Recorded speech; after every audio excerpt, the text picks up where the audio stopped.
Encore Revival, America, August 14, 2017. Jared Kushner was fined $200 for being late in a financial statement filing, and it's apparently news.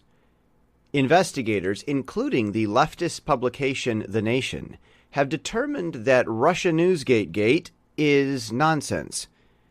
And someone wrote a think piece for Inside Baseball at Google and was fired shortly thereafter. The so-dubbed Google Manifesto is a critical thinking piece, carefully defining terms, using many qualifications, so there's no doubt that it is not stereotypical, and that the author is willing to listen and evaluate his own ideas. The opening clearly states that nothing is intended to be discriminatory. No blamer mode language is used. Shortly after it was released, he was fired. The CEO's response included reservations about the term neuroticism. When the Google Manifesto's author used the term, it was linked to a Wikipedia article and used in a thoughtful and academic way, not in a name-calling or categorical way. Now, that Google Manifesto is being reported as having support from niche, idiosyncratic, alt-right political groups. But agreement with the Google Manifesto is anything but a minority. On the other hand, as much as many would like to think the author was fired for his ideology, his primary crime was making waves in corporate America. Never stir discussion that the boss didn't invent. Never question rank-and-file conformity in the company. Never outshine the de facto emperor best known as the boss. Never make waves. That was the crime of the Google Manifesto by corporate standards. The author's punishment is to be immediately fired so that the company doesn't have to deal with the wave maker anymore. But this time, that firing backfired.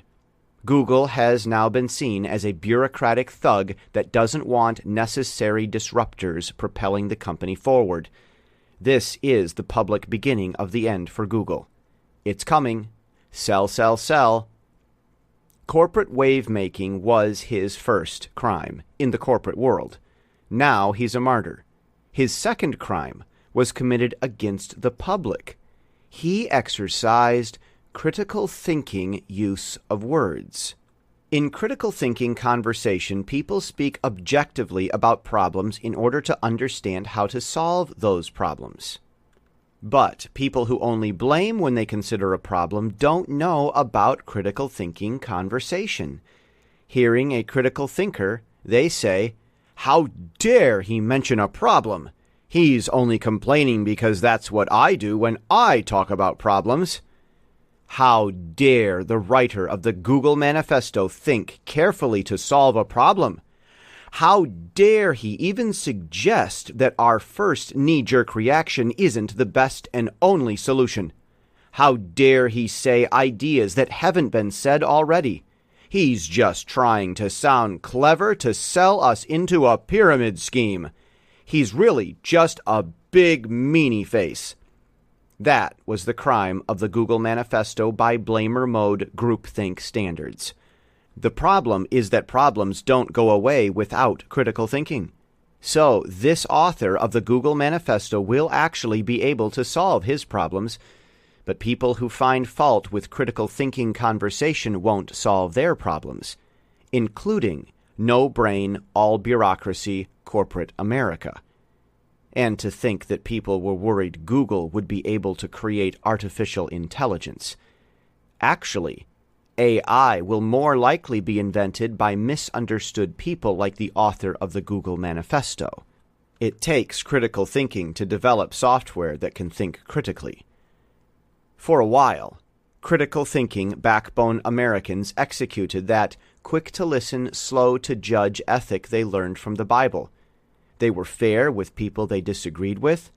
They heard out their political opposites more than enough, then continued listening. But being heard only emboldened the talking blamers. They thought being heard meant they didn't need to listen themselves. They talked more and more and more, and now they have overtalked. Racism and slavery in America grew in the South, where the first British colonies began. The Pilgrims landed in the North on Plymouth Rock, the part of the country that fought to end slavery. They taught their children to read so they could read the Bible. They taught their children to think on their own so they could think about the Bible without dogma. Consequentially, the first Constitution attempted to ban slavery, but the England Empire-influenced South wouldn't have it. The North had to pry the South away from British imperial values a century later in a civil war, while those evil values continued yet another century in segregationist laws. Pilgrim-valued America has fought against that same British supremacy culture since its founding, yet the Pilgrims at Plymouth Rock have been blamed for it. America can no more be blamed for bigotry than an Ebola victim can be blamed for having Ebola. The true Bible-believing, Pilgrim-founded, Northern value heart of America is no longer only in the North. It is fighting the problem throughout the nation, not causing it. It was the Pilgrims of Plymouth Rock who taught critical thinking in America, and it was the critical thinkers, both in the North and the underground in the South, who defeated slavery. America's problem is neither black people nor white people, but anyone who doesn't love his neighbor as himself. There are demographic ratios to be seen in anything, but when searching for the cause, demographics only fix stereotypes. Demographics don't fix problems. Constant and misplaced blaming isn't helping. To the blamers, nothing is good enough. Apologizing and changing is evidence of further guilt, not something to be welcomed. A compliment is an insult only in the minds of people who hate themselves, hate others, and only give compliments to serve their own dubious, selfish goals. "How dare you say I look good?" is the motto of insecurity. Such people would have us bloat our language with politically correct disclaimers at every line of every paragraph so that no one needs to learn to not feel offended. They expect the rest of the world to change so that victims don't need to heal. Such are people who fix nothing except blame. There are two Americas: those who thoughtfully listen and those who thoughtlessly blame. The blamers aren't entirely wrong, no one is, but their blaming has overreached, and it is becoming clear that they never wanted a conversation. The stress is snapping. The listeners of America are taking the long, deep breath, just as they did with Pearl Harbor on 12/7/1941 and New York on 9/11/2001. They are looking at the manner of firings, scandals, investigations, and reporting in business and government. They see that political correctness is an attack against themselves in their own situations across the nation. We are witnessing the culmination of a century of propaganda efforts coming to a head, and it's about to change history. The listeners are about to tune out the blamers entirely, and when they do, they will work and they won't stop. They will create infrastructure without limits and justice without borders.